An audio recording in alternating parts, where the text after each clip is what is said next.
Does your dog follow you from room to room, press their weight against your leg for no reason, or find you across the house and just stare? You probably smile and keep moving. But most people don't realize those moments are saying something specific. Something your dog has been saying every single day.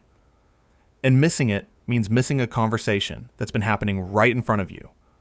We're going through 7 of them today. And a couple of them, especially the one about what your dog is doing when they lean into you, and the one about eye contact, are going to completely change the way you see your dog. Let's start with the one that happens every single day, and almost nobody takes seriously.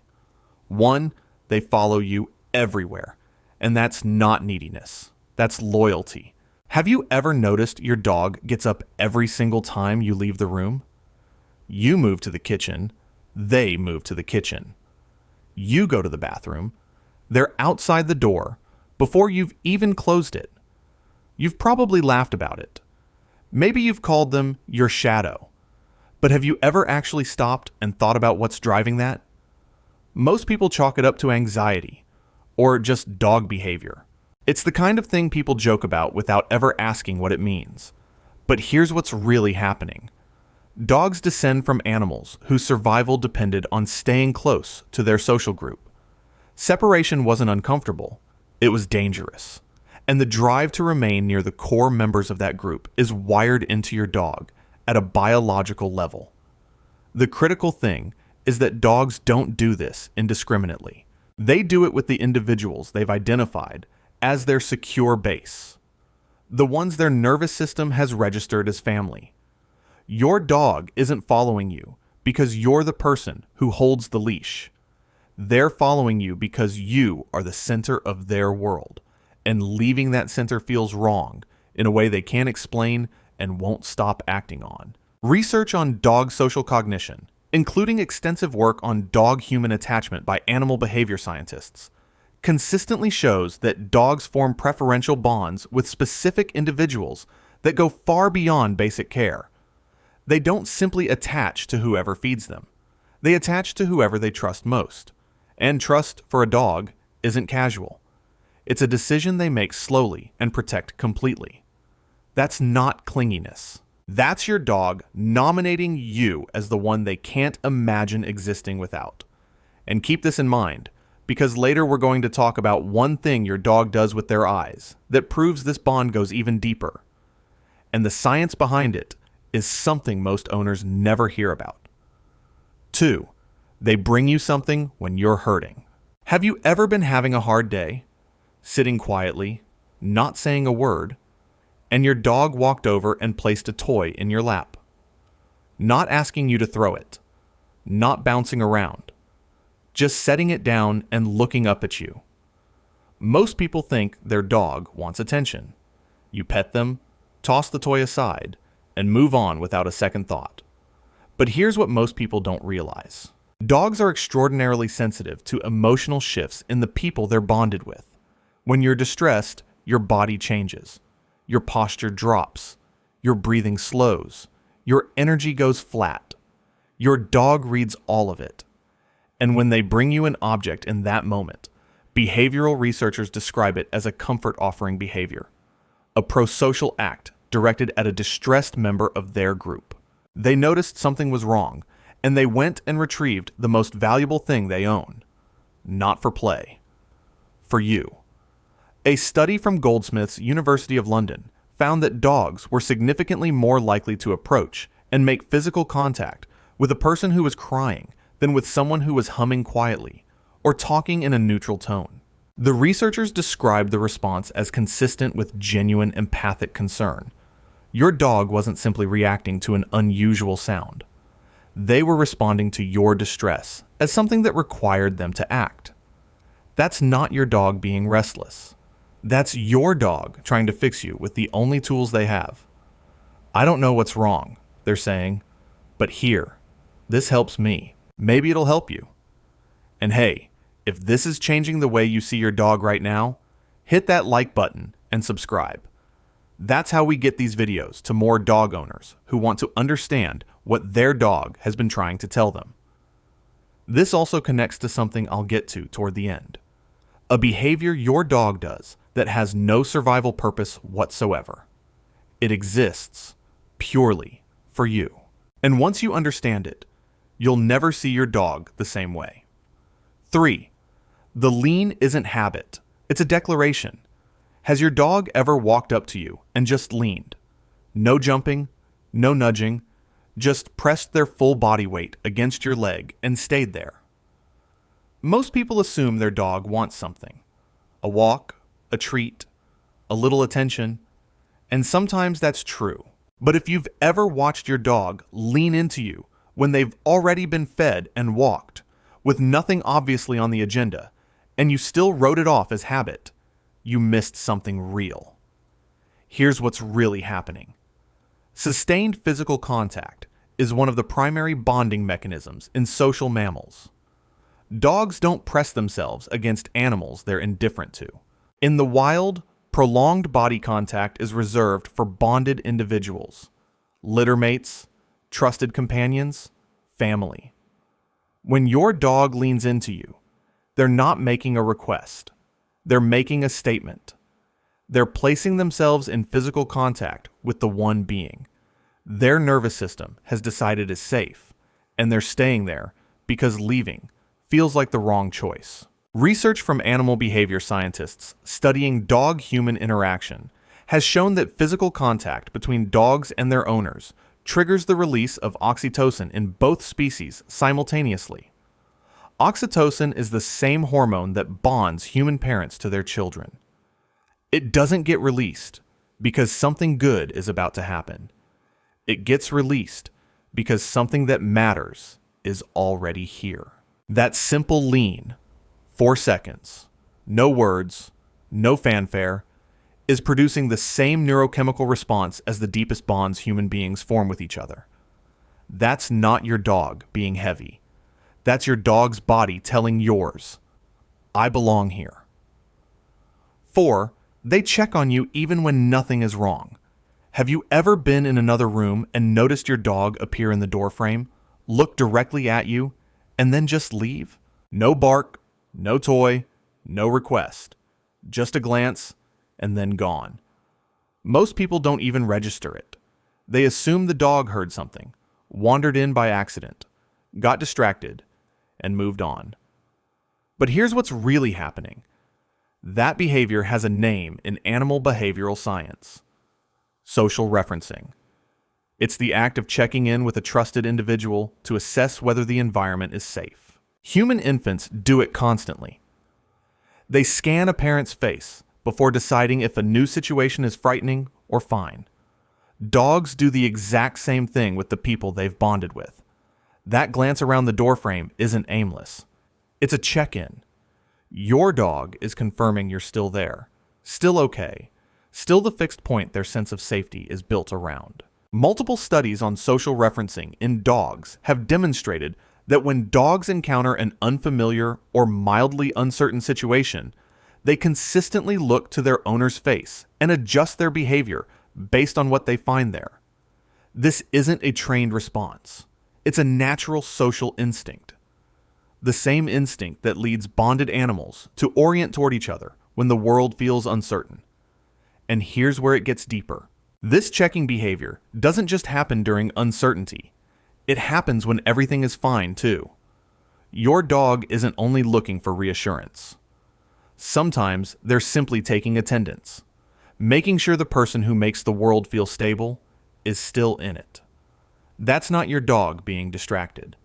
That's your dog doing the one thing they do every day that has nothing to do with food, play, or survival, and everything to do with you. 5. They yawn when you yawn, and that's not trivial. Have you ever yawned in front of your dog and watched them yawn right back? You probably smiled, maybe mentioned it to someone later, and forgot about it within the minute. Most people file it under cute coincidences. It seems too small to mean anything, but here's what most people don't realize. Contagious yawning, the phenomenon of catching a yawn from another being, is considered by researchers to be a marker of empathic connection. The closer you are emotionally to someone, the more susceptible you are to their yawns. And in dogs, it doesn't happen randomly or with just anyone. It happens selectively with the people they're bonded with. Research examining contagious yawning in dogs found that dogs yawned in response to their owners at a significantly higher rate than in response to unfamiliar humans performing the same behavior. The selectivity is the finding.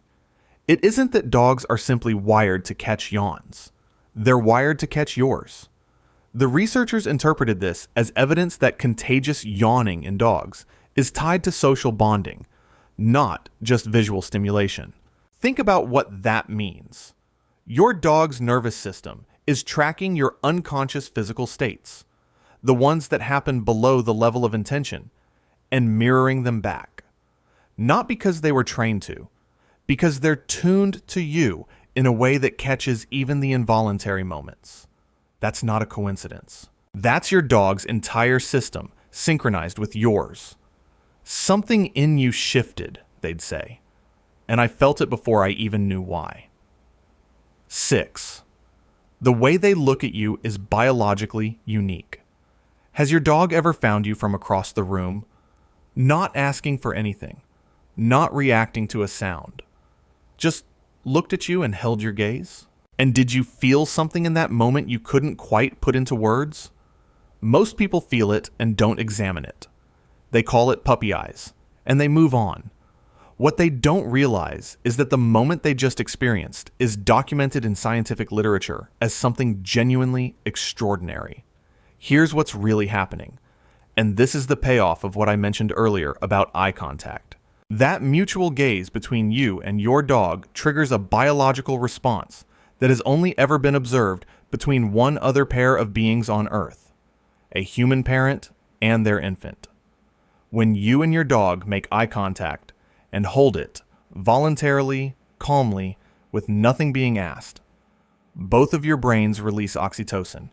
Not just your dog's, yours too. At the same time, through a look. The landmark study establishing this was published in the journal Science in 2015 by researcher Miho Nagasawa and colleagues. They found that mutual gazing between dogs and their owners produced a significant rise in oxytocin in both species.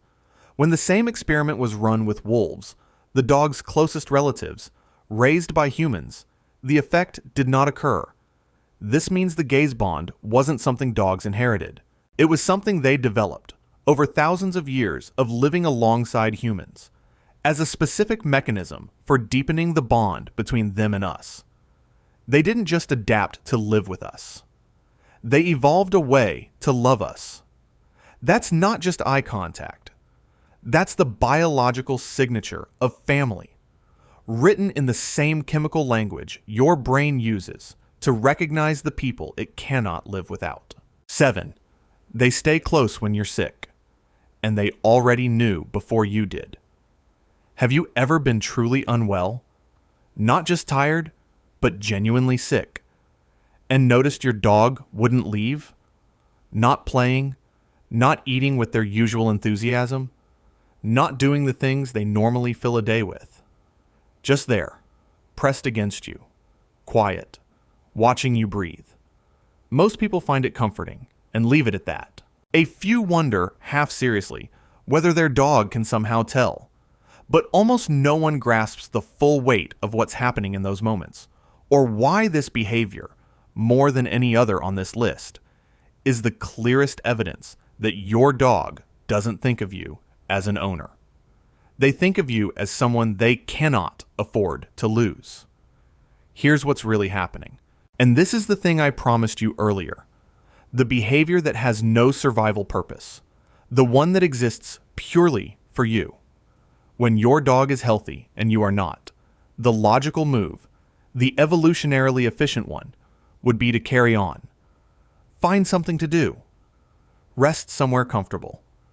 There is nothing your dog gains by lying motionless at your side for hours while you sleep off a fever. Nothing except being near you. And that is the entire point. Dogs have been documented detecting physiological changes in humans through scent with remarkable precision.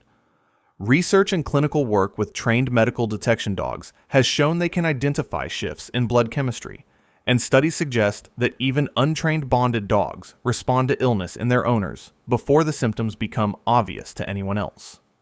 They don't know the word for what they're sensing. They know that something about you is different, and different means they're not leaving. But beyond detection, the behavior itself goes further than biology can fully explain.